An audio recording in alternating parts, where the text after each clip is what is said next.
Concernant l'enseignement du chamanisme de la voix blanche et cette conversation qu'on vient juste d'avoir, j'aurais voulu un petit partage par rapport aux substances que on entend que beaucoup de personnes prennent dans d'autres pratiques chamaniques.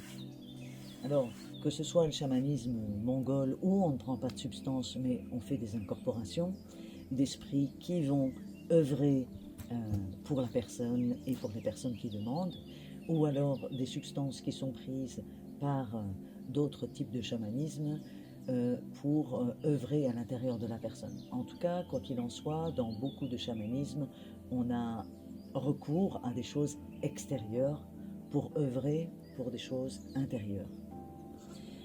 Que ce soit sous forme d'entité, d'esprit, ou que ce soit sous forme de plantes, où là on va travailler avec l'esprit de la plante.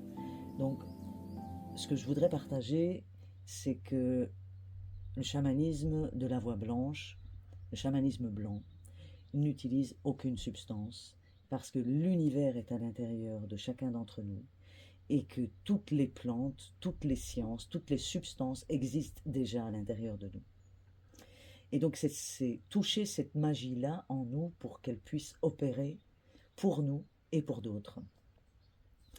Et ce qui m'intéresse dans cet échange qu'on a là, c'est que justement, tu as connu les deux parcours. Tu as connu le parcours où on prend l'esprit de la plante, j'ai envie de dire, que ce soit du râpé, que ce soit de l'ayahuasca, que ce soit le cacao.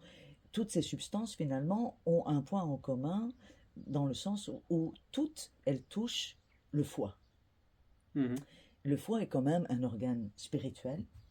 Et cet organe spirituel, quand il est sollicité, on va dire, il permet d'avoir des enseignements initiatiques de l'intérieur. Même l'alcool, qui est aussi un spiritueux, certains scientifiques avaient recours à l'absinthe, par exemple, pour avoir des perceptions et des connexions avec le monde invisible. Donc on se rend bien compte que tout ce qui touche le foie, tout ce qui touche cet organe spirituel du foie, qu'on pourrait aussi dire de la foi, vient bouger quelque chose à l'intérieur de la personne qui va lui permettre de recevoir un enseignement initiatique.